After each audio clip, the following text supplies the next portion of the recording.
As you can see, we are continuing to have difficulties with inside number 9 tonight.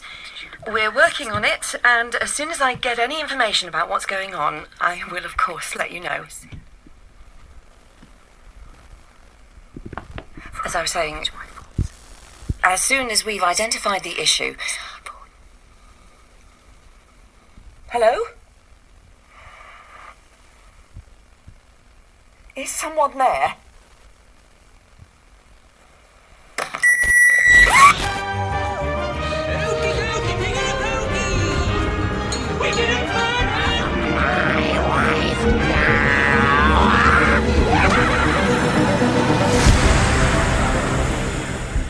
Welcome back to the evolution of horror. My name is Mike, and as ever, I am your host. If you're tuning in for the first time, then welcome. Usually on this podcast, we explore and dissect the evolution and history of the horror genre by looking at particular subgenres across several weeks. And in January, we will begin our journey through the evolution of the zombie movie. We are currently kind of in a break in between seasons, but I couldn't resist a little bit of bonus content. Now, on Halloween night, I'm sure most UK listeners out there are aware, we were treated to a very exciting live television event. I am, of course, talking about the Halloween special of Inside Number 9. For anyone out there who doesn't know, Inside Number 9 is a TV show that's written and created by and starring Reece Shearsmith and Steve Pemberton. It's an anthology show. Each episode is its own kind of self-contained half-hour story, almost like a little play. But the programme is, as well as being very funny, it's also very, very dark. It really dabbles in the horror genre in certain episodes. And then in other episodes, it goes into full-blown horror territory, and that was definitely the case with the live Halloween special. And after the Halloween special aired, I know that pretty much everyone out there who watched it was talking about it, and we did get a lot of requests, a lot of tweets, and a lot of people asking if we could cover it on the podcast, and I absolutely have been dying to talk about it these last few weeks. I just haven't really had the chance, but the perfect opportunity came along this week, because I actually got the chance to sit down and interview the stars and creators of Inside Number 9, Reece Shearsmith and Steve Pemberton. Now, these guys, they've been heroes of mine for a very long time. They rose to fame in the late 90s with a comedy sketch show called The League of Gentlemen. It was those two, along with Mark Gatiss and Jeremy Dyson, and they created this strange comedy about this little village in the north of England full of these weird and wonderful, wacky local characters. That ran for 3 seasons. There was also a Christmas special. There was even a film. And then since the show finished, the 4 members of the League of Gentlemen have kind of all dispersed and done their own projects. Mark Gatiss has famously gone on to write and star in the TV adaptation of Sherlock that stars Benedict Cumberbatch. And he's also currently writing a new TV adaptation of Dracula, which is going to be airing next year. Meanwhile, Jeremy Dyson has gone on to write and direct a whole range of different interesting projects, perhaps most notably this year's brilliant Ghost Stories, which he wrote and directed alongside friend of the pod, Andy Nyman. And Reece and Steve, they've also gone off, and as I mentioned, they've done Inside Number 9 and another brilliantly weird, deranged sort of comedy horror drama called Psychoville. So all 4 of these guys are absolutely in love with the horror genre. They all do some really interesting, unique projects, and they've come together this year. They've reunited to do a live tour of the League of Gentlemen. So this week they were out and about promoting the DVD of the live show, and I got to sit down and chat to them about all things League of Gentlemen and Inside Number 9. Now, later on in this episode, I'll be joined by the brilliant Adam Robinson, and we will be dissecting that Inside Number 9 Halloween special in spoilerific detail. So stay tuned for that. But first, here is my chat with its stars and creators, Reece Shearsmith and Steve Pemberton.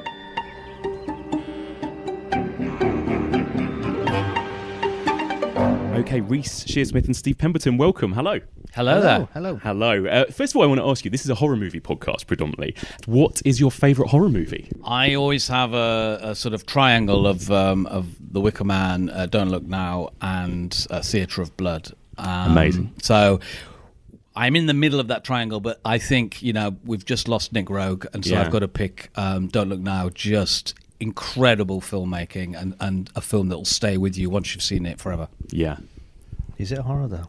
Well, that's the question. Oh, I think definitely. it is. Definitely. I think it is. It's a horror of grief, isn't it? It's Yeah. a terrible, bleak film. Mm. I would say probably The Exorcist is a great horror film. I don't watch it very often because I find it too sort of troubling. Yeah. Because there's something deeply sort of evil about it. I think it really still feels that palpably strange. There's something, and Exorcist 3 as well, which is obviously sort of found its own. It's an incredible jump scare. Yeah, great jump scares, isn't it? Yeah, so it is hard though, isn't it? Yeah. Do you have this might be the same answer, but do you have a kind of scariest movie experience that you can remember? Yeah, that's a good question. Oh, yeah, well, maybe The Exorcist 3, when the shears come out and she marches across, and she gets her head chopped. That was a really big, one of the first sort of great zoom in pan jump scares. When they're marching down the corridor. But and also the TV version of Woman in Black really frightened me. Yes, Mark showed me that years ago, and I was really scared by it. And she comes looming down from the ceiling. Yeah, in the really middle of the creepy. night, sort of relentlessly. When you think it's gone, it's not gone. So that was quite scary. Steve, what about you? Yeah, I mean, I remember as a kid seeing stuff which really disturbed me, and I think those, the two movies I mentioned, like The Wicker Man and Don't Look Now, have these endings which are they're very sad, and because evil triumphs over good. And they did the same thing with Hammer House of Horror TV series, where and it didn't occur to me what it was that was so troubling about that series, and it was years later I realized it's because evil always triumphs over good. Yeah. So you don't get that catharsis. But Yeah. in recent years, the Blair Witch Project, the ending of that, me and Jeremy went to see it when we were filming League of Gentlemen, and to watch that in the cinema, to get to that last horrific 10 minutes, and I was scared, and that is that takes a lot to scare me. And this is someone, things which you watch as a kid which scare you is very different to being scared now as an adult when you've seen everything. You think you've seen everything, and for something to get under your skin, and that's why, of course, it's spawned endless. I know a lot of imitators. the Japanese, sort of The Ring and the Grudge, they frightened me when I first Really saw them. creepy, weren't they? Yeah, they're really creepy, and they do it very well. All right, so I spoke to Andy Neumann on this podcast, and he mentioned one of his scariest experiences was watching with you, Reece, Wreck. And Wreck. You guys watched it together, Yes, and he we said did. he was kind of in a cold sweat by the end. It was relentlessly frightening, yeah. Yeah. Great for being sort of the found footage thing, but managing to do the scares and, without any music or anything, and very effectively, sort of the noise of that corridor and everything in that house was great. Yeah, it's wonderful. So tell me a bit about the League of Gentlemen. So the live show obviously has happened this year. We had the Christmas specials last year. What made you guys want to return to Royston Vasey then this sort of last year?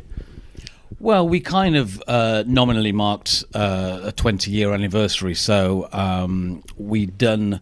We first appeared on the radio in 1997. In 98, we filmed our first TV series, and 99 it went out. So we knew it was around that time.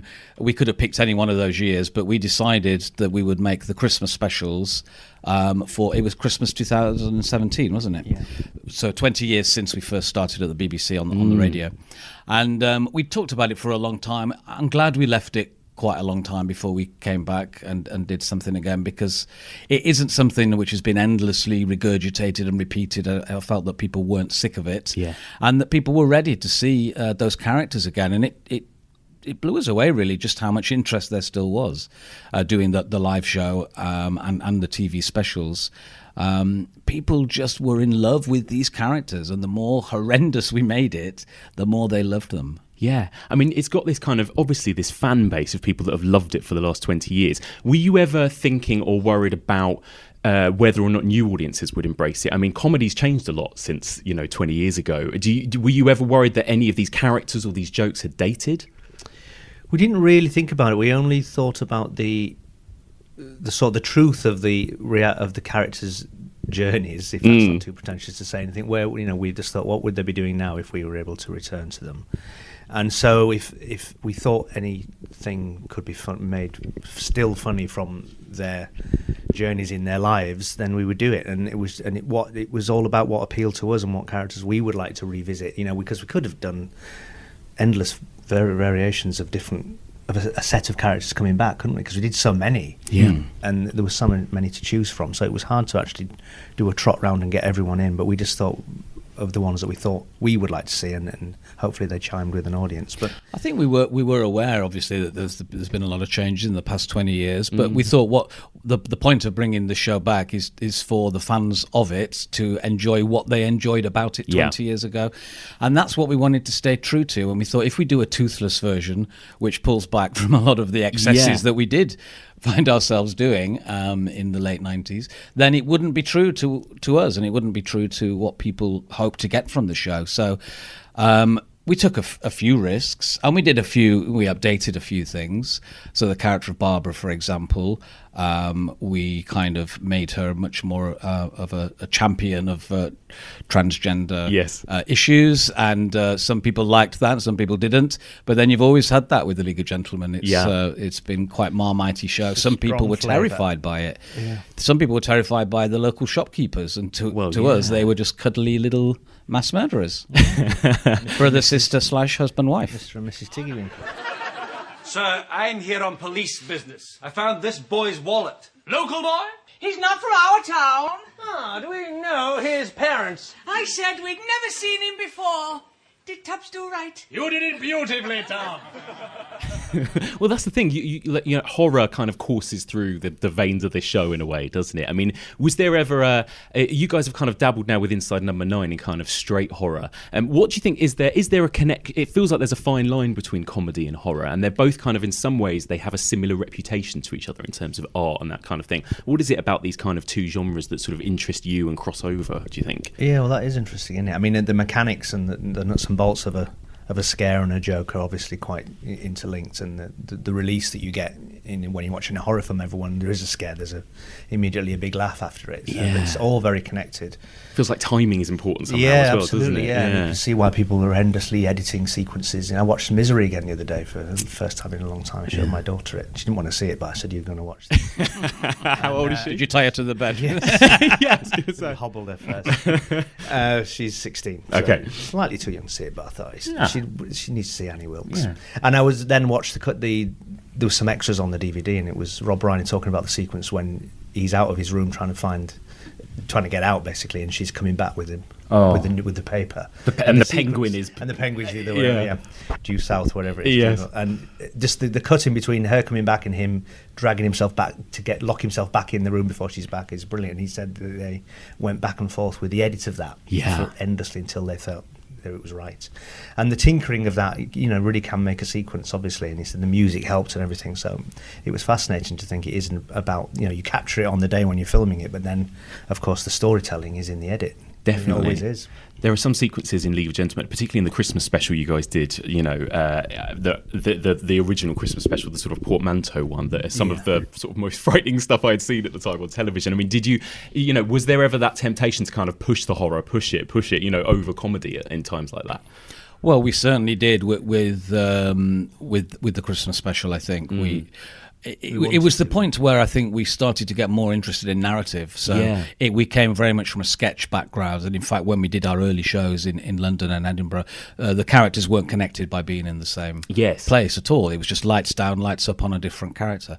So I think you saw there the beginnings of us, getting more interested in building sequences and building stuff outside of a sketch. Yeah. And so to take a story, all 3 or 4 separate stories as we did in that special, was really exciting for us. And we knew, Christmas and horror, like comedy and horror, go hand in hand. So the tradition of the Christmas ghost story. So we knew immediately we wanted to do something scary, proper in the genre of horror. Whereas I think a lot of the horror in the first 2 series, it's horrific because you're not expecting it, and from a comedy or from a comedy sketch show, or some of the endings to sketches, or some of the characters like Papa Lazarou coming in, you think, where the hell's this come from?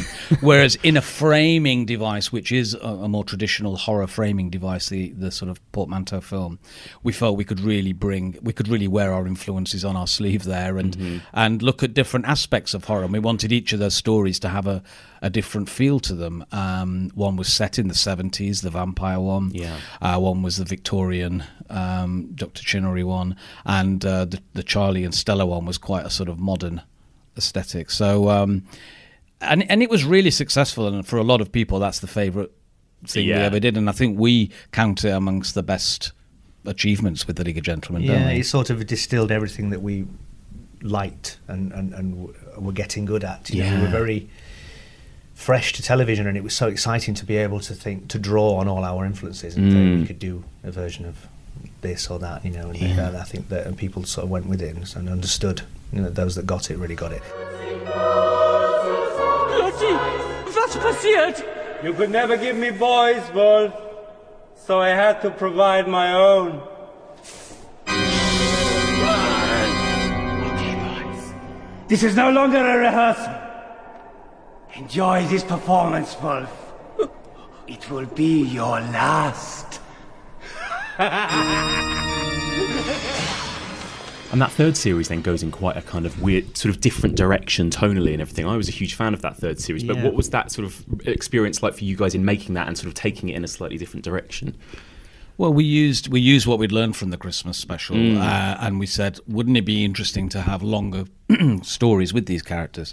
And we kind of have always not wanted to rest on our laurels and not wanted to tread a path that we've gone down before, and it's probably been the undoing of us in some ways because people like familiarity, and it was such a jarring change. I think that third series, we are really proud of it, and the kind of really unusual narrative structure of it, where each episode ended at the same point in time.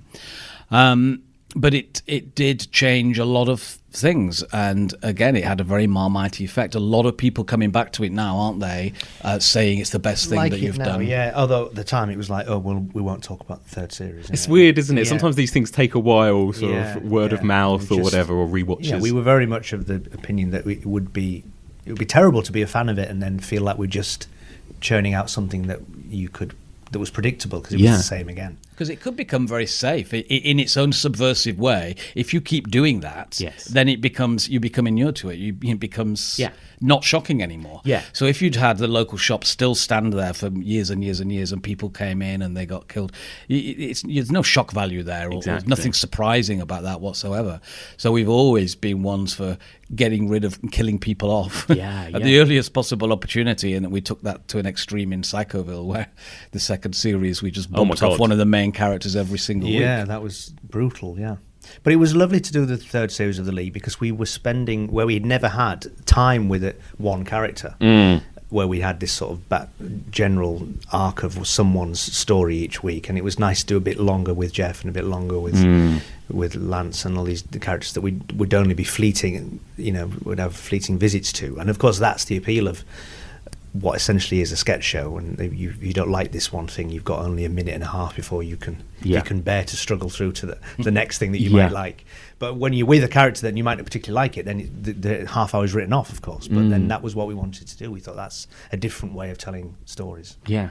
So tell us a bit about the live show then, for people that didn't get a chance to go see it. Now they can obviously get the DVD. What can people expect from the live show? Well, we decided to do two halves. So the first half is us performing as we did back in the 90s, where we started in Edinburgh and London on the Fringe, and we used to wear dinner jackets, myself, Mark and Reece, and we would have very minimal props and costumes. So we did the whole first half, a lot of classic sketches that people will remember, like Go Johnny Go Go Go Go. Jacks are worth 10, kings are worth 3. Apart from one-eyed jacks, which are wild cards. Yeah, but we'll come to those in a minute. Round 1 you get a hand of 9, round 2 a hand of 7. 2's a wild card. But we'll come to those in a minute. Apart from diamonds, which retain their face value. Except the king of diamonds, obviously. Obviously. We play in sequence unless you can match a pair or play a card in ascending or descending order. If you can, that's a Go Johnny Go Go Go Go. You stand up, pick up all the cards at the table and shout, Go Johnny Go Go Go Go! The winner is the man with the most tricks after 15 hands. You'll pick up the rest as we play. And then the second half, you get the full Royston Vasey experience with music, makeup, songs, costumes, and that was a follow-on, really, from the specials that we made, the anniversary specials that we made. Yes. So you get to see what became of Tubbs in The Wife Mine. Is Pauline really dead? What happened next for Jeff? So it was something for everybody, really. Some old classic favourites, but some new material as well. Cruelest thing you guys ever did, killing off Pauline in that way last year. Yes. So we didn't even get to see it. I was like, what? Accidentally horrible, yeah. Stupid death. It must be. Is there a tricky balance for you guys in kind of hitting those?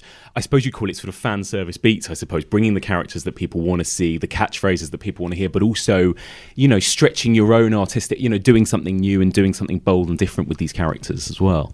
Yeah, it is. I mean, it's always a balance. You think, on the one hand, your brain is thinking, well, you can't not do all the classics that people expect to see. So it would be a weird night if it was all new stuff. People groan, don't they, when you do your new album? Yeah, exactly. So we tried to do a bit of both, but also find it a pathway through where we could feel like we were continuing the story, and there was some value in coming to see it, and yet if you knew it, you would be rewarded with seeing all the stuff you liked. And we did have half an eye on people not knowing it, but we thought, if they're funny in themselves, the sketches will... And lots of people actually told us, didn't they, that they would bring a friend who'd never experienced it, and they said they didn't know what was going on, but they found it really enjoyable. Yeah, I think you get caught up in the madness of it. And it's its own thing for the night, you go along for the ride. Definitely. And I love there's a little John Landis cameo in there as well. Yeah, John was very happy to come and do Don Dredge. I love that. Did you just ask him outright? Yes, and I was at the Brighton performance, and I think he was actually there then, wasn't he? He was here and he came across to see it, yeah. Fantastic. Amazing. I've got to ask you guys before we finish about Inside Number 9, the Halloween special this year was phenomenal. Congratulations on that. What was the kind of seed of that idea? How did that sort of come about? Was it inspired? Obviously, felt like there was such a connection between things like Ghostwatch and that kind of thing. I mean, was that the kind of inspiration for you? Yeah, I mean, if you're going to do a live episode, which was a suggestion made by the BBC to us, we kind of undenied what to do. But if you're going to do something live, you've got to make the liveness essential to it. Right.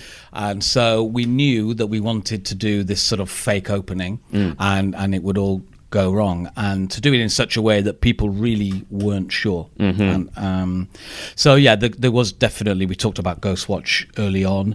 I don't think either of us said, "Are you going to do?" And I said, "I think you'd be pleased." Stephen Volk, I saw, got a lot of tweets that night. I think. Well, very nice. It was a brilliant play. It was a sort of screen one, wasn't it? Yeah. It's a funny thing to think of Ghostwatch now and its popularity in fooling people, because they didn't try to hide it. They didn't. We tried to hide it. We began, and it looked like we did the best possible version of trying to make it look like it genuinely broken down. But it's just it's Ghostwatch by Stephen Volk. It's just a drama. Yeah. And yet, if you missed that bit, I suppose you'd be into it and watching essentially an early gestation of Most Haunted, and it would spook you. And well, it was a brilliant way of telling a ghost story. There's only so many ways you can approach that material, and this was a really groundbreaking way. Actually, when you think about it, what it did. Yeah. And it got under people's skins for that very reason. So they got complaints and everything, didn't it? Incredible. Yeah. I think we got complaints, but they're just annoyed. Apparently gone wrong. I love that people said they actually, switched over. I mean, were you worried about that happening? Because, at the moment when they kind of rerun The Quiet Night In, I wondered whether or not...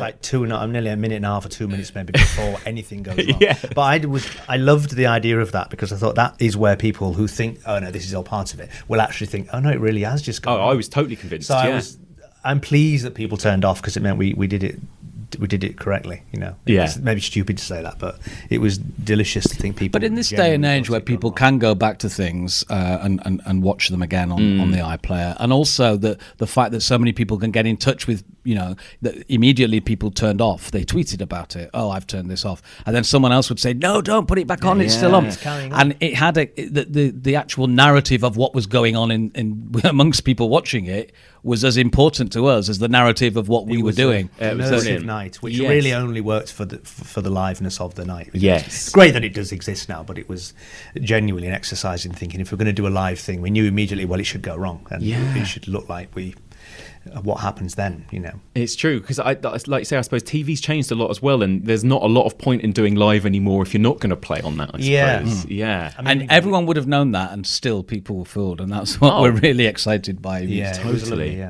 My only complaint was that I wanted more. I mean, was there ever did you guys ever want to kind of let it go on a little bit longer, or extend to an hour or anything? No, I don't think we ever had the option. I think it was always just going to be a number 9, and that would be the length. Did anything actually go wrong in terms of the stuff that you were filming live? Did anything go the way that you hadn't planned or rehearsed it? Not really. The only thing that we had to be mindful of was how long we were being, because we had to finish it, and we couldn't be too. Because the tendency when you start is you start to gabble because it's live and you're going quick, and then you'd have to slow it down. You'd finish early, so we couldn't finish early and we couldn't go over. So there was half an eye on saying you can be a bit quicker, you can slow down. The next bit, slow down. Yeah. So that was the only thing that we were tweaking during the night. And all of the bits in the studio, they were actually live. Was all the bits, including when you're sort of walking around with the GoPro, that was all actually the only live bits as well? that were not live were all the archive, right? And the very last bit with the in the night vision. Fantastic. And the rest of it was live, yeah. Brilliant. And it went really smoothly, didn't it?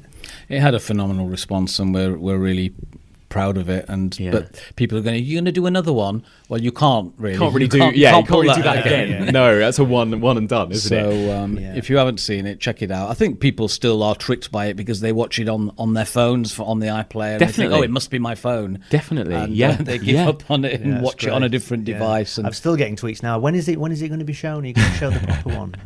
What are you talking The proper one. It's amazing. You guys probably get asked this a lot, but do you have a favourite Inside Number 9 episode that you've done? Not including the Halloween one, maybe, but...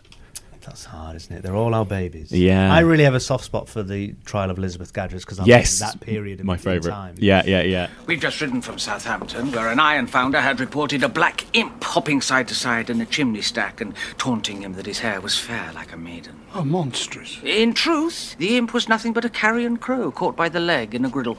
Indeed. Things are not always as they seem. It is true. The crow may not have been an imp, but was in fact a familiar. And it did tell us when questioned the iron founder was himself bedeviled. I like the riddle of the Sphinx. The way that goes from a very genteel crossword solving exercise to one of the most horrific things we've ever done. Within half an hour. Yes. It's a great episode. And so what's next for Inside Number 9? Is there a new series coming in the new year?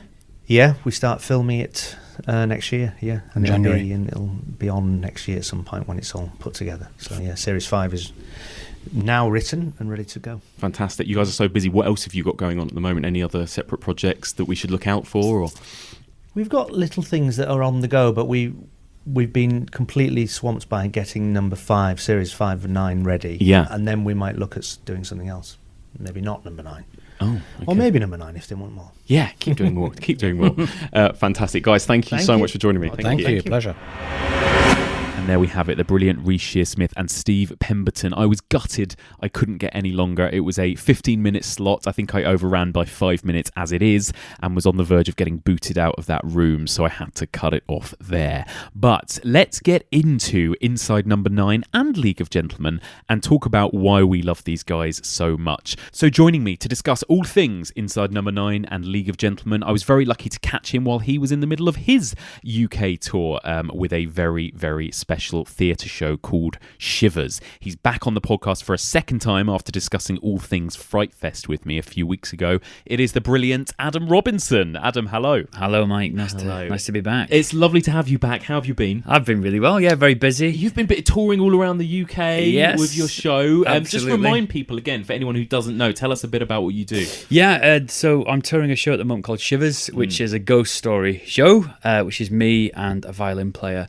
And it is in the tradition of M.R. James and I guess in the old Amicus portmanteau anthology horror vibe, and it's 3 chilling tales to a live violin score. Amazing. And we're touring. It seems everywhere. You are. Really well, it was really nice because a group of us came and watched you in Greenwich, which was really good fun. So grateful. I was just saying, we all absolutely loved the show. It was phenomenal, thanks, and you were man. phenomenal. Oh, that's so kind. Thanks. I wish that we hadn't drank quite so much after the show, but it was a good night, wasn't it? It was fun. So lovely. Obviously we got up and we did the show at Greenwich and came down to the bar afterwards. And yes, you and everybody else gave Ben and I a round of applause as we walked into the bar. It was like we got married. It was so nice. It was so nice. And you were just saying you've come across some other podcast listeners at other shows. That's really nice. Good to know. We did a gig the other day in Washington, Arts Centre, Washington, and a guy came up to me and said that he was essentially there and that he'd heard me on the podcast, and that was the reason he knew about the show. And I was like, oh, that's so cool, man. Yeah, love it. Cool. So I've told him, when he comes down to London, he must get in touch with the group and yes, exactly, get together for a drink. Definitely. Definitely. Yeah. So I know that you're a fan of what we're going to talk about tonight, and actually, Yes. funnily enough, there's kind of links already with what we were just saying. You know what you do in your shows and your writing. How much of an inspiration were these guys to you in your career? Would you say, Reece and Steve and Mark, these League of Gentlemen? Massively. Perhaps without even knowing it. I grew up in West Yorkshire and went to college in Huddersfield, and so lots of the humour, I think, has a northernness about it. So it really influenced my sense of humour without me necessarily knowing it. And also, they were, all four of them were heroes, and I think remain heroes of mine. And so, as with all heroes, you look to them for inspiration, you look to them for advice. And whenever I saw them on documentaries or anything where they were talking about the things that they liked, in terms of horror, in terms of comedy, I would just flock to it. So, they're absolutely responsible for my love of The Wicker Man. They're responsible for my love of the Amicus films. And I sort of take a step back and look at the fact that I'm touring a theatre show, which in essence is a portmanteau horror thing, I think they're almost entirely responsible. Totally, for that, so. yeah, and you're so right. And I think it's this weird thing with those guys, and I'm not somebody who tends to kind of want to gush over actors too much most of the time and that kind of thing, but there is something about these guys where it's like, God damn it, I want to be friends with you. Absolutely. Because it's not just that they write and perform in brilliant stuff, but it's also that, like you say, they have incredible taste in horror. Absolutely. And they've also shaped so much of what I loved growing up. Mark Gatiss, as a lot of people know, hosted and wrote these kind of documentaries about the history of horror, which is basically what inspired this podcast, made me want to do this.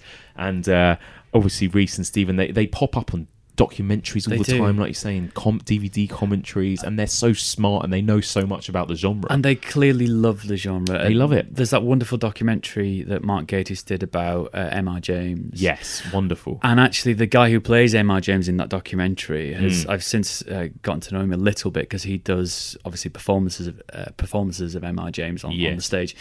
He's called Robert Lloyd Parry.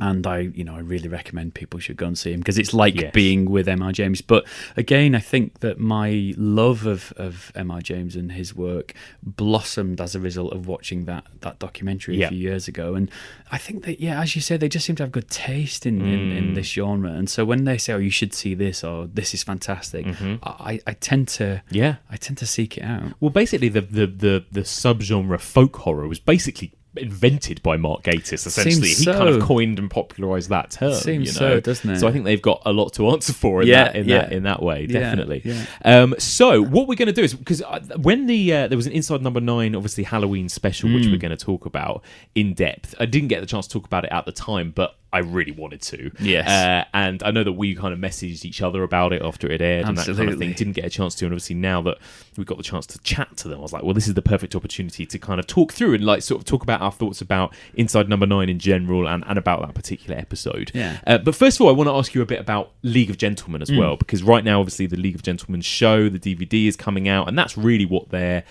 sort of out and about publicising right now and talking about. So you're a fan of the League in general? Just a huge fan. It's funny, my relationship with that show is odd, because when I first watched it, when it was first on in 1999, I think, wasn't it? I didn't like it. Yeah, I was really, really unnerved by it. I don't know. It's weird. It's so weird. Horrible. I found it so sinister. And now, talking now, it's strange because it's one of my cultural touchstones. Really. But I remember not liking it at all. And I don't know where the turn was for me, where I suddenly decided that it was the best thing ever. But I now absolutely adore it, and adored it all the way through college and uni, and would go back to it again and again. Yeah. I think there's a word that I would use if I was to sum up their comedy in one word. It would be grotesque. And I mean that in the best possible way, but they excel at being grotesque people, at grotesque jokes, in all kinds of ways, really, and League of Gentlemen is kind of uncomfortable, creepy comedy, Absolutely. isn't it? And they really keep pushing it. That there are physical moments of horror which I think are incredible. The bit where are we going into spoilers? We can go into spoilers. Fine. So the bit where they discover the beast buried to block the road development, and it's this kind of beast with a goat's face and a hairy body and porcine features, I think they say at one point. And I remember they raise it aloft on this crucifix, and it's horrible and really terrifying. And they just know that genre so well. That's it, and it is first and foremost a comedy show, but it looks like it's shot like a horror. Yes, it's lit like a horror. It sounds like a horror at times, and yet they've got a laughter track. Yes, which is really an interesting to watch now. It's a really interesting juxtaposition. I think. It is definitely, and I think there are times if I was to recommend to anyone who hadn't seen The League of Gentlemen to watch one episode, it would be the Christmas special. Yes. Which in some ways is kind of unrelated to the rest of it. It works as its own. Again, it's like a portmanteau, isn't it? It's 3 short stories done very much in the kind of Amicus horror style. And it is funny, but it's the most out-and-out horror, I think, that they've gone in League of Gentlemen. And it is that nod to the old M.R. James Christmas specials. It's a nod to the Amicus movies and some of the Hammer portmanteau as well. It is a fantastic piece of work, that Christmas special. It's amazing. There's a moment, I won't spoil it too much, but there is a moment when the character Papa Lazarou comes, basically it's like a home invasion, comes into this little girl's house and grabs and kidnaps the mum, and it's kind of making these weird noises and sticking his tongue out, and she's screaming. And I remember seeing an interview with Mark Gatiss where he was like, they were in the edit for it, and they were like, "Have we gone too far with this? Have we pushed it? Is this too weird?" It is pretty unsettling. It is, yeah. I think it was the first time. Obviously, we'd seen Papa Lazarou in series 2, but it was the first time I really understood how terrifying he was as a figure. Yeah, and again, he's a funny figure because I think a lot of people now make jokes, and he's got kind of almost catchphrase kind of jokes about him. But also, I think they kind of created this kind of horror character, in the great tradition of horror monsters. I think they did there with Papa Lazarou, didn't they? And that subversion of the homely, the danger in the domestic, where he comes in dressed as Santa at Christmas. Yes, exactly. To steal away a little girl's mum.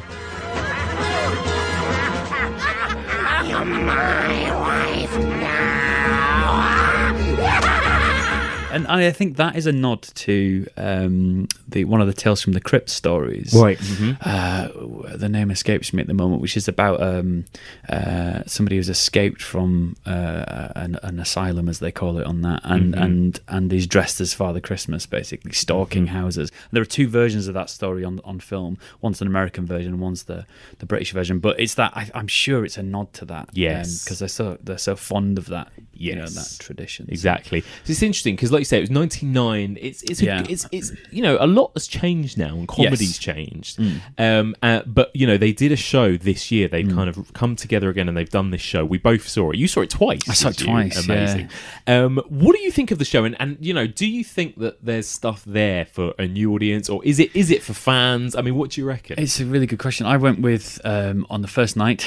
I went with somebody who knew the stuff relatively well. Yeah. On the second night, I went with I think 4 people, and one of the people who I went with, she didn't really know it very much. She didn't know the league very well at all, and I think a lot was probably lost on her, to be honest, in terms of the fondness that you have for the characters. So when those beloved characters come out, you just you just scream and shout. And that's it. It's like a character only had to say an opening line, absolutely. and they'd get around absolute euphoria in the crowd. Complete euphoria, and that's how I felt. I felt like I was 17 again, and had the opportunity to see these characters in these original settings on stage. So I think perhaps it was primarily to give it back to the fans, almost to revisit these beloved characters, and I'd be interested to speak to somebody who didn't know the League of Gentlemen at all, Yeah. who had seen it and what their point of view was. Exactly, because it's so out there. Yeah,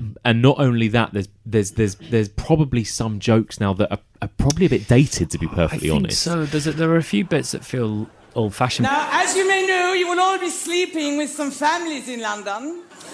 And wherever possible, I've tried to make boys sleep with boys and the other ones sleep with the other ones.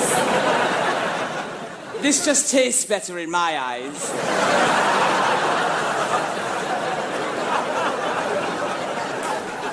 It's a tough question, or it's a tough thing to talk about, because I think it's impossible to see it with. I've got such fondness and affection for this exactly. for this show. Yeah, you can't see it when you're really, a fan. Yeah, it's really hard, and I try to be quite conscious of this stuff, and I try to to question that kind of stuff when I'm watching comedy in particular. But it's really hard to remove those goggles, so to speak, when asking that question of the League of Gentlemen. I find it really hard to know where the line is, to be honest. Definitely, because I think also part of what they do, it's kind of I have the same blindness with South Park. Interesting. South Park, they push and push and push to offend deliberately, right? And the League of Gentlemen don't necessarily do that, but I think their point is they are shocking. They are grotesque. Yes. They do push taboos slightly. That's the thing. Yeah. And so you don't know quite where something might sit with you or how to feel about it. But also that is, I guess, kind of the point of it. I think as well, so. isn't it? And then another sketch will come on, or another part of the show would come on and be really smartly written and really kind of seemingly quite progressive and considered. And I don't know whether, I just feel like they're intelligent, smart writers who understand what they're doing, rather than are just filling up a sketch with disrespect or whatever. It seems like they're in control of what they're doing. I think so, and I think everything is very knowing, and also I think there's a reason why probably right now they thought this is a good time to bring this back in terms of sort of Brexit Britain, and they make comments about that kind of thing, because League of Gentlemen, we haven't even really said, but League of Gentlemen is about this small northern village of these very, very local types, almost what you'd call it, an American equivalent would be like that kind of exploitation, inbred Hills Have Eyes type stuff, isn't it? It's like a very much British, again, kind of folk horror-y, weird kind of insular village type characters. And it is that sense of the uncanny, isn't it? So domestic is private, private is mysterious, mysterious is dangerous. Yes. And so they're trying to protect, or certainly the Tubbs and Edward character are trying to protect their localness from outsiders. And that in itself, that the fact that you aren't privy to what's going on over the wall is quite a frightening thing. Yes. But I mean, I'd be really interested to have a conversation with people who had come to it for the first time this year. Yeah. And to see what their point of view is. Yeah. It's so hard, I think, to remove myself from what I know and love about the show. Definitely. It is. I mean, but I loved the show. That's the thing. And I think, like you say, it's tricky to know with newcomers, but I think to anyone out there who is a fan of the show and didn't get a chance to see the live show, I would say check it out for sure. Check it out, it's got everything, and it's got some new material in there, which is great as well, hasn't it? Yeah, the bingo caller, we talked about this just amazing before, and Toddy, I think his name is, the character, and it's just one of the most moving, beautifully written things. It's so clever. It's so cleverly written. It's about a bingo caller who sort of describes a relationship he has, and I don't want to spoil it because people should catch it and watch the live version. But it's just beautifully written and really cleverly done with these bingo balls coming out and then being significant to the story. And of course it's written and of course it's scripted, but the way they perform it feels like this off the cuff comments on the story itself, and I just loved it. I thought it was amazing. It's phenomenal, so good and perfectly encapsulates what those guys are so brilliant at. It's kind of tragic, it's funny, it's dark, but it's also kind of sweet. It's everything rolled into this one monologue, and it's so cleverly written. You love him, like you just as soon as he opens his mouth, I think you really like. And actually, there was a moment when I watched it on the specials last year where I thought it was going to go really, where he was going to become quite perhaps Yes. a right-wing character. Yes, don't a dark character in Yeah, some way, slightly, yes. you know. But actually, no. I think he's just he seems like a very sweet character. That's who's what had makes this it terrible even, thing even happen. better in a way, doesn't it? It's wonderful. And in terms of, before we get into Inside Number 9, because basically, so those four guys, I mean, that's it. That, you know, these four guys have kind of made a name for themselves initially from this, and then they've all gone off and done amazing different things. Yeah. I mean, Jeremy Dyson, we just talked about. He's kind of the invisible member of that group in a way, because he's not an actor, he's just one of the writers. But obviously he went off and he's very, you know, successfully this year he wrote and directed with Andy Nyman Ghost Stories, which has done phenomenally well for a kind of small British, again, this kind of Amicus style portmanteau horror. Were you a fan of Ghost Stories? I just loved it. I loved the stage show. Right up my street, as you can imagine. Yeah, you know, seeing Ghost Stories on the stage was a real pivotal and exciting moment. I'd seen The Woman in Black before that, but there was something about it there's something that really spoke to me in terms of what they were doing with that, and you know, and it's the way that they play, and we'll get to this when we talk about Inside Number 9. But it's playing with the form. It's what they did with the theatre show, and then how they adapted that for film as well. But the way that plays into it is very clever. And I just think Jeremy Dyson's an incredible writer. Like when I was at college, an English teacher gave us a story from his collection, Never Trust a Rabbit. And it was called City Deep, and it was the first thing I'd read by Jeremy Dyson.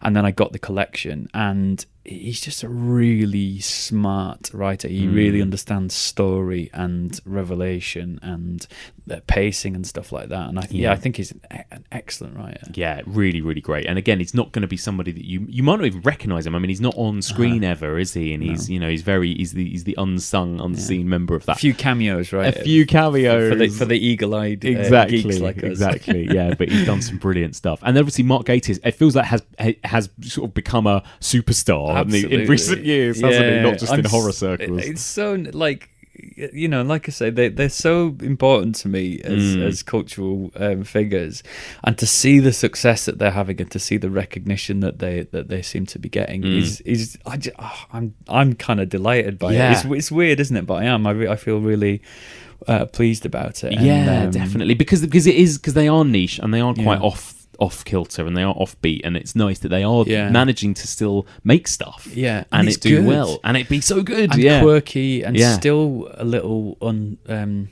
still a little bit boundary pushing and a little bit always, you know, like even elements of Sherlock, I think, venture into that darkness that we saw in the League of Gentlemen. And I'm just delighted. Totally. He's got Dracula coming out next year. So excited for that. I wonder what they're going to do.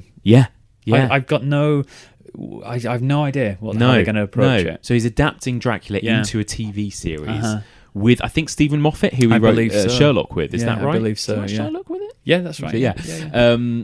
So really interesting. I wonder if, like Sherlock, it's going to be continuous, or is it going to be a mini series? Is it going to be limited? Is it going to be the Dracula story, or something more? Are they going to do what they did with Sherlock? Are they going to make it modern? But I think it's very exciting, because I think, you know, Dracula obviously has been made, and it's an industry, isn't it? Dracula, it's been made and remade many times, and I just wonder whether it will be faithful to the book. Or whether it will be something, you know, in its own right. I don't know. I'm very excited. Who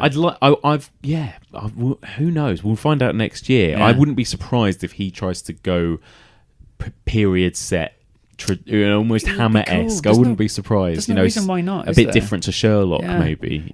You know, there's no reason why there shouldn't be a period horror thing. You know, I think I love it when the BBC occasionally do, you know, gothic period pieces. I really like that, and it seems to me that period pieces are really popular, as are horror.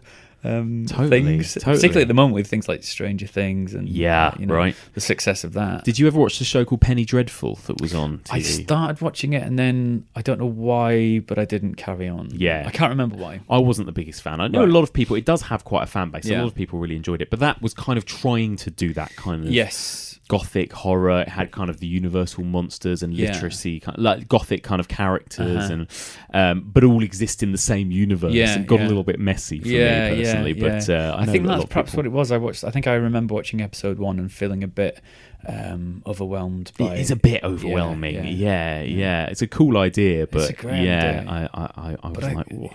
I think we could do with more really good, like The Haunting of Hill House, really good, and Sabrina as well. Really good episodic, but linear horror. I guess that's what you want. I guess so. And Mark Gatiss has got a December Christmas ghost story as well. I mean, so excited! There's just so much stuff. that he's got. It's called, what is it? The Dead Room, I think. The it's Dead called. Room.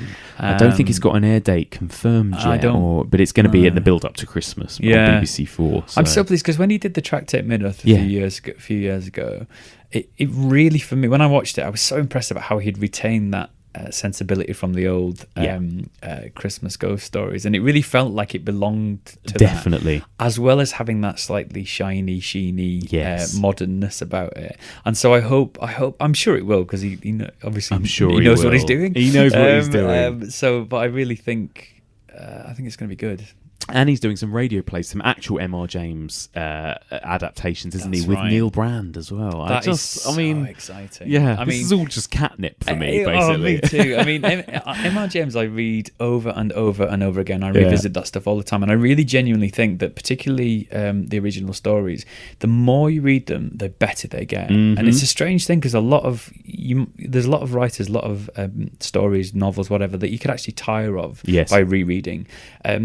M.R. James, I just think, becomes richer and richer and richer. And all the stuff that seems like admin in M.R. James suddenly becomes very significant. So any adaptations, I'm all over them. And what is brilliant about it is that, like you say, they're so well written, and yet these adaptations as well bring a whole new dimension to them. I mean, the best ones do. And we won't drone on about this too much, because I have for hours and hours on this podcast. But Whistle and I'll Come To and all these things that they kind of this weird, like almost like art house cinema that they lend to these short stories, and it's just incredible, isn't it? I rewatched the Treasure of Abbot Thomas the other day. Oh God! And that really creeped me out. It's really creepy. M.R. James is often described as having an economy in his writing. In terms of being very careful about the he's not particularly decorative text that he uses, and that particular episode I think is like the televisual version of that. Perhaps it was financial constraints, but it feels, every beat feels considered, and things that look in inverted commas cheap because perhaps because of necessity, are really frightening. And just work amazingly effectively. It's just all of them have that brilliantly slow build. They do. To then an absolute shocking, like, my heart has stopped and jumped into my mouth moment towards the end, which is exactly what the tales do. It's think. just wonderful. The Jamesian wallop, I think it's been described as in the past. Absolutely is. It's wonderful. Okay, well, we're going to get on to Inside Number 9 in a minute. Just before we get into all that, I'm going to ask you one difficult question. Pick, what's your favourite League of Gentlemen character? Oh, that's so hard. I'm going to have to go with Pauline, I think. I'm going to have to. That was going to be my pick. Now I'm going to have to think of a different one. But Pauline is incredible. Who else do I love? I do love, even though it's a little bit dated now, but I do love Hare Lip. But that's mainly because I love Steve Pemberton so much. His performance is hell. Again, in the Christmas one where it becomes a vampire story. And a vampire story with a difference. Something happens. I don't want to ruin it because people should watch it, but there are unexpected things in that vampire story, and his performance is great. Actually, do you know who I absolutely love as well? Talking for Pauline, I love Ross. Reece Shearsmith's Ross is just the most kind of vile, nasty man, and Reece Shearsmith plays him so well. And becomes more and more vile, doesn't he? As the series goes on. Horrible man. And he seems like the hero, but then he just we were talking before, weren't we, about how the League of Gentlemen sets itself apart from sketch comedy. And I think a big part of that is that the characters grow. And they develop. So it's not just the same thing over and over again. And Ross is a good example of that, isn't he? That's it. It is a sketch comedy, but it's not. You suddenly realise when you return to these sketches again and again, things have developed, things have evolved from the last time we saw them. They seem to learn things. Yes, which is really interesting. And now you have a real feeling of history with all these characters by this point, you know. And the things that have happened to them, in general, there's a canon to it, isn't there? And so you remember that this thing happened to that character. Exactly. And that has influenced the way they sort of are now. And just very briefly, what about the very weird film League of Gentlemen's Apocalypse? What were your thoughts on that? Because again, massive flop. People didn't like it at all. Again, this is something I respect about these guys. They tried something totally different and bold, and they went in quite a weird direction with it. They did. But I mean, it's 90 minutes of Jeff Tips. So and I love Jeff. Jeff's another character. I'm glad I've been able to slip him in. Because I said Paul Lead is my favourite, but Jeff I love. And by that point, I think I was so enamoured with them. I sort of felt, you know what, you guys can do what you want. Yeah. If you want to try, you go ahead and do something completely different. Yeah. Take us out of Royston Vasey. That's cool. I kind of like and this is something we're going to get to with the Inside Number 9 episode, them playing themselves as writers and actors as well. I think it's quite funny, and especially the way that they portray themselves, especially Reece. It's quite funny. It is, and it's quite unflinching, isn't it? Yeah. Maybe this was before Extras, I guess, wasn't it? I think it was. So it's just I think it would have been about that time, wouldn't it? Sort of early noughties. Yeah, this idea of a twisted version of yourself, I think is great. I think it's and there's a little gag about Calderdale in there, which is where I'm from. So some great stuff in that film. Yeah. Perhaps as a complete thing, it's not as I don't know. Perhaps it's not as engrossing as the TV show. Maybe the stepping into the medieval setting is sort of unexpected. But I don't know. Again, I just think it was bold, and I like them for their boldness. Yeah, me too. I love the opening sequence. Remember the opening scene where you've got Jeremy Dyson getting killed by his own characters, played by Michael Sheen. Played by Michael Sheen, absolutely. It's a brilliant opening scene. It's really frightening. Yeah, really frightening. Really funny. Yeah. But you're not real. We are now.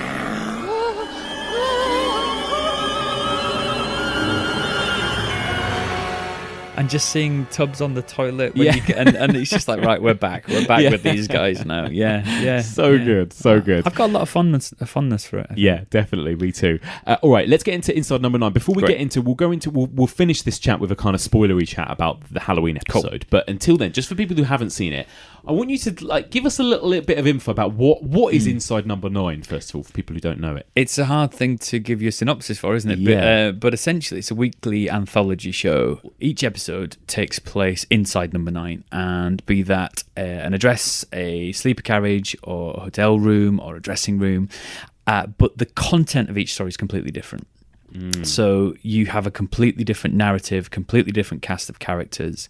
I guess the commonality would be that they're all have a sort of dark humour to them. Yeah. But that's more or less the only thing that they all share. Exactly, right? yeah. And they usually have some kind of twist at the end. They do, don't they do. They work towards that. I think there's something kind of Twilight Zone-y about it. Absolutely. In the way that it usually builds to an end. That will reveal something in some way. I think that, I think the word twist is sometimes overused, isn't it? And I think that it seems to suggest, I don't know. I think good writing with surprises in. Yes. Everyone goes, that's a twist. It's very twisty. Yes. And yes, there are twists. There's no question that Inside Number 9 has twists in it. But I think it's just very, very good genre writing. Really good. And actually, what they are plays, I think, a lot of the time. They are, I suppose by the definition, like we said, they all take place in a space most of the time. So they are television plays in the old-fashioned sense, which I love as well. Not to say that they're not also quite interesting visually a lot of the time, but they are usually quite contained. They are. Yeah. They do a lot with the walls that they've sort of built around themselves, don't they? So they've given themselves this parameter of it has to take place inside Number 9. Yes. And they find ingenious ways to make absolutely brilliant and very, very different pieces of work. Yeah.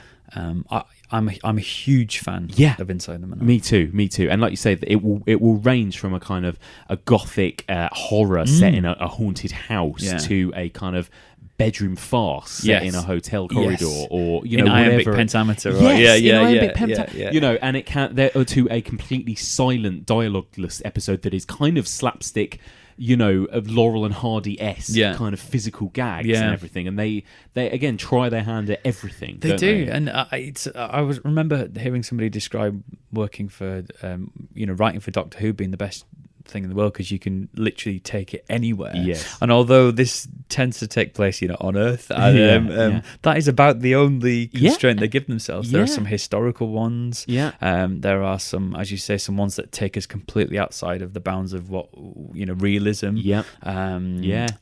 They could go in space, couldn't they? They could absolutely have an could. Apollo 9 or something. Absolutely could. Copyright Mike Muncer. Get that down. Get that down. Yeah. It's wonderful. So I think most of the episodes are available on Netflix, aren't they? I don't know whether the very latest season is out there. Yeah. But most of them. I think 1 to 3 definitely are. Maybe 4 is, but certainly 1 to 3. Yeah. And I would say, give them all a watch them in order, but you don't have to. And if you don't, Adam, do you have any recommendations of personal favourites that you would recommend? The problem I have, Mike, is I love more or less all of them. So I'm not. I've got loads to recommend, but shall I just chuck out a few? Yeah, go on. So I really love The Harrowing, which is series 1, episode 6, which is the gothic horror episode with the extraordinarily dark climax. Almost a what did you call it? A Jamesian wallop. Almost have that at the end, doesn't it? For sure. Yeah. But fun up until that point, really fun, and then suddenly they sort of pull the rug out a little bit. So that I love. I really love La Couchette, which is the first episode of series 2. The train carriage. It's my I just favourite. think it's just brilliantly inventive. And fantastic storytelling and that double bluff stuff that some writers are particularly good at. So that one I think is worth watching. Oh man, there are so many. The 12 Days of Christine is incredible. Tragic. I know you said before you were a big fan of the very first episode, Sardines, which is, and I think that was a great episode that kind of showed you what you were in for, because it's essentially a whole TV half hour set inside a wardrobe. Exactly. It's set in a closet as these people cram in and play this game of what a stupid game Sardines is as well, which I think is what they joke about in the episode as well. What a ridiculous game, kind of like hide and seek, but you have to hide with them when you find them, don't you? And I think I could be wrong, but it seems like they set themselves a challenge of how small can we make these walls, how small can we make this setting, and it is ingenious. And Tim Key's performance in that is amazing. Wonderful. It's amazing. I remember, as you say, watching that episode and just thinking, oh my goodness, this is going to be amazing. If they keep this up, this is going to be amazing. And they have all the way through, it's brilliant. I would say I'm a big fan of a very kind of Witchfinder generally episode called The Trial of Elizabeth Gadge, which is wonderful, isn't it? And again, very surprising. Very surprising. It's creepy, but it's also got some brilliantly... It's so funny. The wordplay, the language, they really kind of play with that, don't they? That's right. And I also love, and I think this in some way links to what we're going to talk about with the Halloween special, but they did a Christmas special, which I just thought was phenomenal. And again, kind of takes this format of old 70s TV specials and then kind of flips it on its head, towards the end with a brilliant twist. If you were to pay real careful attention to that episode, which is it called The Devil of Christmas? That's it, The Devil of Christmas, I think you would see almost the blueprint of the Halloween 100%, special. Definitely. You can see them really starting to play around with the format and the idea of what they can do. I loved it too. I think that's the thing, and we'll get into this with the Halloween discussion, but I think also the fun they have with Inside Number 9 is they play with television, the idea of television, and that, like you said, they started doing that with the Christmas one.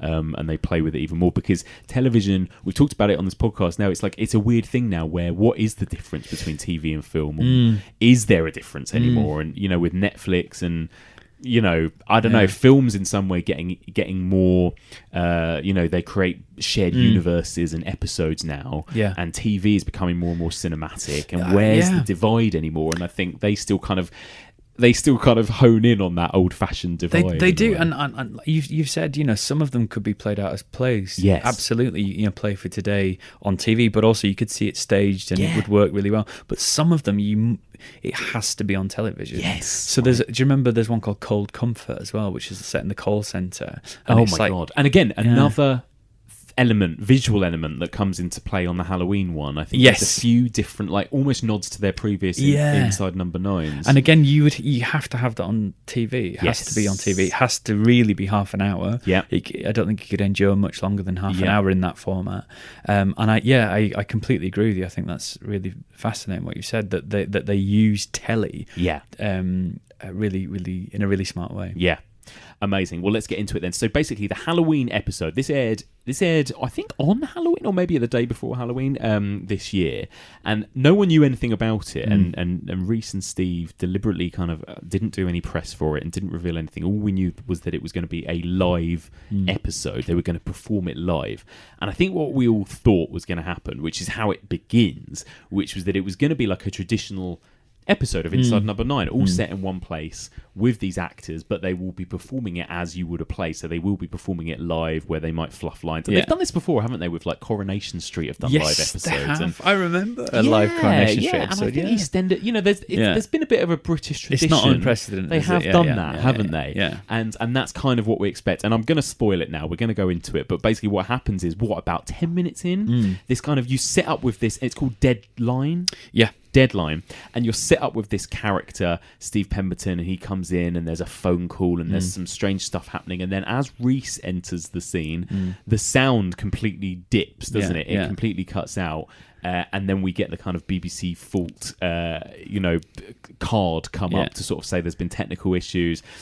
And then obviously it turns out that's all part of this gag, and that it's actually about a haunted television studio, and there's all this crazy stuff happening. And we'll get into it. But and we both, what's quite interesting is we both watched this in different circumstances. So we did. You watched it on catch up. I did, because you didn't get a chance to, you're too busy performing in shows. We were, we were doing a show that night. So I was very sad that I knew that I was gonna miss it. And I was very sad about that. What I wasn't prepared for was when I actually watched it, how sad I was that I had missed it live, because of exactly what you said. I thought it was just going to be a live episode of Inside Number 9. It turned out to be something more tricksy. It turned out to be Stephen Volk Ghost Watch almost, absolutely, a kind of modern twist on that, didn't it? For 2018 it did. I've got to say it totally got me, because why wouldn't it, in a way? And this is something that I can't remember the last time something like this happened, unless you're talking about sport events or something. You're not going to all sit and watch something live like this in your living room together and all experience something at the same time. And because they had publicised it so much, this is live, and me and Rihanna were like, we're absolutely going to watch it live. We're going to stay in and we're going to watch it, because it's going to be the thrill of watching it live. And isn't that interesting as well? I was talking only the other day with a couple of friends about how live TV is kind of fading, isn't it? Why would you watch it when it's on? There's no need anymore, really. And that's the thing. And I guess, again, these guys, it's like, if they're going to get a chance to do a live episode, you've got to do something like what they did. Because otherwise, what's the point, in a way? Precisely. Because you don't need it anymore, live television. So we sat there thinking, this is the live. And then that moment when the sound dipped and we got the technical fault error, I was my heart sank. Was it really? Wow. We both went, those poor guys. We just felt so bad for them, because there'd been so much build up, and we really genuinely believed, shit, this is fucked up. And we were like, what's going to happen? Are they just going to start it again? They'll start from the beginning. Maybe they'll extend the time slot and let us watch it. But it went back to it, and then the sound dipped a second time. And on the second time, we were like, oh shit, well, this has really gone wrong. This is over. And about 5 seconds later, we both were like, there's that moment then on the second time round when you go, hang on a minute, what's really happening here, kind of thing. When I'm caught up with some of the correspondence on Twitter and stuff like that, I was utterly thrilled. Like, it's so fun what they did. It was such a genius idea. Somebody told me as well that somebody I know told me that their parents were watching it and the sound dipped out, and they basically spent the next hour trying to fix their television and didn't continue watching television for the rest of the evening. They just turned it off, which I think is just amazing. It's amazing. It's brilliant. Well, I know a lot of people that tweeted to say they turned it off. They thought, well, it's fucked, and they turned it off, or they turned over, and that's like, it's tragic. And so that's a real risk that they must have taken. But I'm almost more pleased that some people did that. I think it's it convinced everyone. Right? It convinced everyone. Yeah. And because I think actually because it was the next moment when people turned off because. They basically then make an announcement. They're like, "We're really sorry, it's not working. We're therefore going to rerun an old episode of Inside Number 9." And they start playing the episode I mentioned earlier, which is the silent kind of comedy episode of these two burglars in this house. A Quiet Night In, I think. A Quiet Night In. Yeah. And it begins exactly in the way that the original episode does. But of course, it's not. And it's so genius because they get this kind of they replicate the shots, except that you see this creepy fucking thing in the background that wasn't there first time round. Right. You get the sort of apparition appearing in the garden, and when you first see that apparition as well, it's really subtle.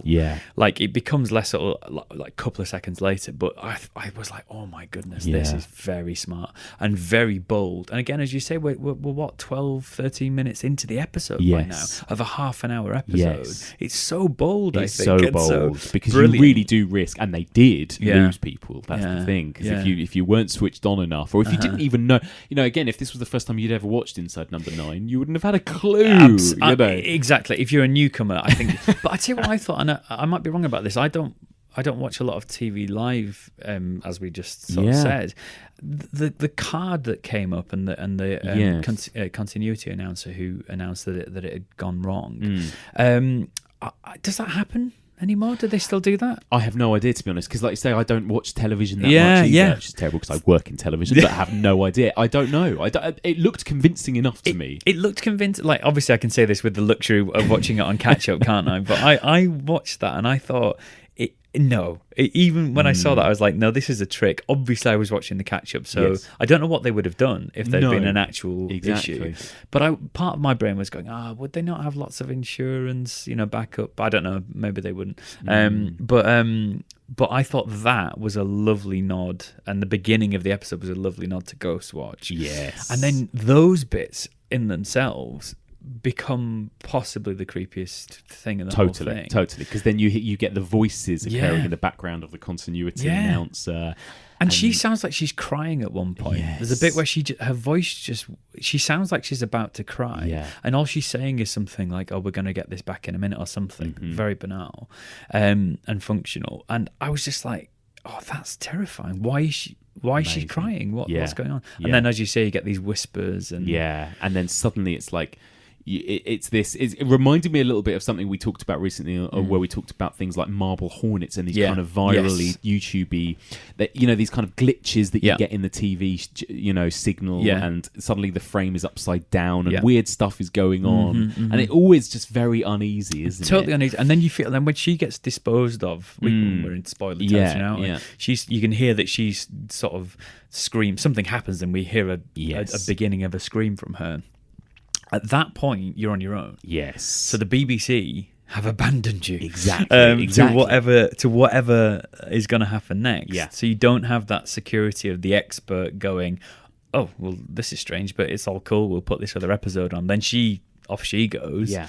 And that, to me, is when the terror starts to be ramped up. It's genius. And then the second half of the episode is essentially then the actual live element that we were promised, because and you literally see the time. There's a clock in the corner that is correct, and you see Reece and Steve playing themselves as actors in the dressing room, thinking the live broadcast has gone. Yeah. And they're just hanging out until they discover they're actually on BBC Two. Yeah.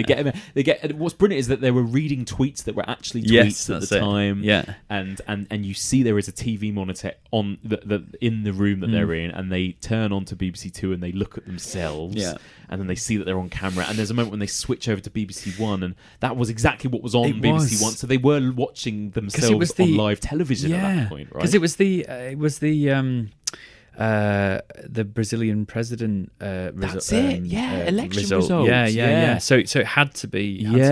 And then you said earlier about we get them being themselves. Yes. Yeah. And it's so funny. So angry. Reece is so angry all the time. When I think Steve comes in and says, there's a chance that they might be at a replay at 11 o'clock, and Reece goes, tonight. And he goes, yeah. And he goes, pathetic. Pathetic. It's just fantastic. And he goes, you've got a Wi-Fi. I haven't been given the Wi-Fi card. It's just angry. story, everything. Really funny. Yeah. And bitching then, about Stephanie Cole as well, which is just amazing. And then they go, BBC One, put that can't be BBC One, put on BBC Three. Oh, it doesn't exist Yeah, anymore. yeah. Talking about it doesn't exist. It's online. Yeah. And again, I do feel like they are commenting on television and how much television has changed. Yeah, I think so. You know what is TV anymore? Yeah, and yeah. all this kind of thing. It's really clever. That's it. I rewatched it the weekend, and it's even more smart than I thought it was the first time I watched it. It definitely demands a rewatch. It does. So, it does. So the only thing I would say, and I know we both kind of felt this, and I guess I mean this in the best possible way. The complaint I have was that it felt just too brief. Ghostwatch has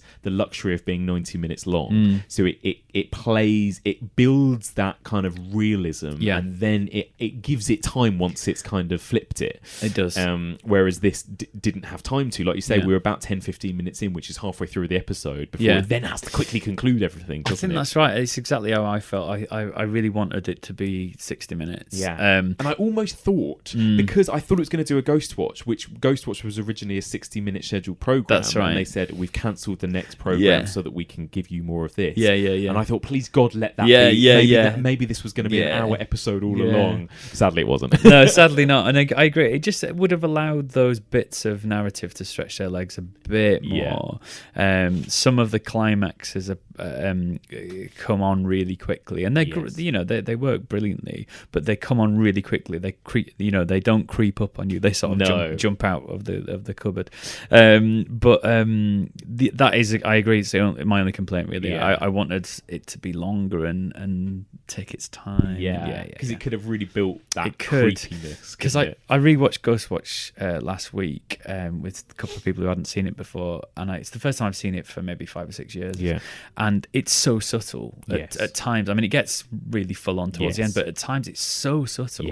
And this was like my fourth or fifth time watching it, and I was having to watch really carefully to spot all the... You have to pause. You do have to pause. There's a moment in Ghostwatch, and I know a lot of people tweeted at me for never mentioning this when we talked about Ghostwatch for about an hour and a half. I never mentioned this one moment that terrified millions of people, which is where you see Pipe stood in the bedroom. Yes. You know, there's that kind of fuzzy image of him in front of the curtain. And that's because the first time I watched it, I don't think I even spotted that he was there. And he's standing outside, apparently, by the bus at one point. He's in the reflection of the window at one point. And so that subtlety that you just get to build and build and build and build. I think that the Halloween special would have been able to do that if it had been longer. Definitely. That said, I think they are masters at 30-minute television episodes. They are.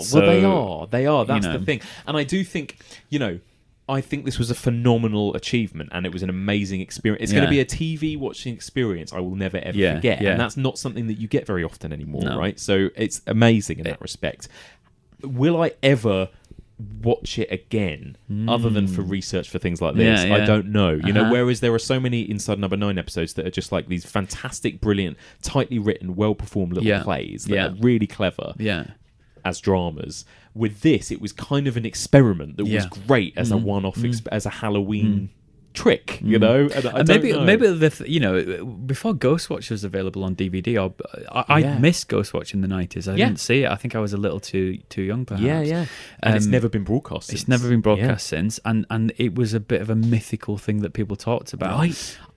There's an interesting thing with this where it almost perhaps can't be that, because unless they never here's the thing, unless they never release it, unless it never ends up on a DVD or on Netflix or something, unless it just go but that would be interesting, wouldn't it, if they refused to release it and it I know, I wonder, because you almost want that to be the case in a way. I don't know. It's in 20 years we're talking to young people and saying, oh, there was this thing on TV, you won't believe what they did. You won't believe what they did. And again, however, going back on that, Ghostwatch, when I did finally watch it, even though I knew it was a hoax, I knew it was basically a 90-minute drama, it still works. It still works brilliantly. Phenomenal. And again, I don't want to take anything away. I do think this Inside Number 9 was brilliant, but I think, again, because it doesn't have that luxury of being able to build a proper world as much as Ghostwatch did, it doesn't quite have that. I don't know if it will still have that power in 20 years' time that Ghostwatch still does now. Well, I mean, by that point, maybe live TV just as... Yes. The idea of... such a novelty novelty. Yeah, and the idea of something messing up in that way. Yeah. People would be like, nah, what's that never about? would have happened. They would, You need like the kind of like Black Mirror, like kind of buffering symbol. That's what you need instead, don't you? Rather than the TV signal. Yeah. But it is. I mean, that's the thing. It's going to be one of those television events, and I do think people were talking about it, and people will be talking about it for a long time. You know? And some lovely Easter eggs in there. Yes, as well. yeah, go on. It seems to me that the apparition at the window in A Quiet Night In it basically looks just like the descriptions of pipes that people phone into the studio in Ghostwatch. Yes. So not the sort of studio live version of Pipes as he appears in the film, but how people describe him. So wearing a dress with these kind of dark eyes with this bald head. So I wondered if that was I'm confident to say that's NFT too. Ignore that. I'm confident, I think, to say that it must be a direct nod, mustn't it? Mustn't it? I'll ask them. Yeah. And then the other thing is, I checked this a couple of times. Arthur Flitwick, who's Steve's character in the story at the beginning, his phone number is Pop's rental home phone number in the League of Gentlemen, which amazing. is 444. 4444244. Brilliant. So, yeah. I love it. Can you do a Pops impression? Not that I'd be prepared to broadcast. No, fair enough. I love it. And I'm sure there are so many moments like that throughout. Because like we talked about it already, but like in loads of Inside Number 9, League of Gentlemen, Psychoville even, you'll see these nods and Easter eggs and, I like that intertextuality, actually. I think it's cool. I think I don't mind an in-joke. No. At all. As long as it's not alienating. Yeah. It's one of those things where if you spot it, great. If you don't, it doesn't matter. That's the difference, isn't it? There's apparently a rabbit in each of the episodes of Inside Number 9, like this statue of a rabbit. I'm sure I've read something about this. Probably, yeah. Which I will at some point go back, I'm sure, like the fanboy that I am. Exactly. And spot them all. But I like that. I think it's nice. It's a nod and a wink to the fans, isn't it? I suppose. Definitely. Yeah. And like you say, it felt like the kind of next step on from the Christmas special that we were talking about, which very much kind of took the old 70s drama tradition, but then really gave it a creepy new light. It did, and that was about 10 minutes in before it rewound the scene, didn't That's it? Right. And it was. That's right, and revealed itself for what it was. Yeah, I'm really excited to see what they might do next. Actually, amazing. Adam, thank you so much for joining me. Thanks for so this. much. Thanks for having me back. It's been fun to geek out over all this stuff, isn't it? I mean, I could have stayed here for another 3 hours, but that would not have been good listening for your listeners. I know, that's the problem. It's one of those things where I'm very aware that I don't know how many listeners outside of the UK we have, but God knows what they, if they know any of this stuff or know what we're talking about. Get online, order the DVDs, and you can re-listen to this episode. Exactly. Brilliant. Adam, where can people find you if they want to find any info about your shows or anything about you online? So I'm on Twitter as at Adam_Z, Z-E-D. Our show is at Dark Light Book. And we're on Facebook. The Book of Darkness and Light is the name of our theatre company, and they can come and find us on there and check out the dates and come see the show if they haven't already. Definitely. We'll link to the website and the show notes and stuff as well. Mate. Amazing. Thank you very much. Thanks so much. That's it for now. Thank you very much for listening, and a big thank you to my guest Adam Robinson and to my brilliant interviewees Steve Pemberton and Reece Shearsmith. That was an absolute bucket list moment for me to get to sit and chat to those guys. So, what did you think of the Inside Number 9 Halloween special? And what did you think of the League of Gentlemen's new live tour? Did you get a chance to see it? Get in touch. You can email us. The email address is evolutionofhorror@gmail.com. You can also find us on Twitter, Facebook, Instagram, and Letterboxd. And don't forget, please do subscribe to us on iTunes or whatever podcast platform you use. And if you get a minute, please do leave us a nice rating or review, preferably a nice 5-star one if you're feeling generous. It helps boost the numbers. It helps the podcast get noticed by new listeners, and it makes me very, very happy. Thank you very, very much for listening, and keep your eyes peeled for more bonus content coming later this month on the Evolution of Horror.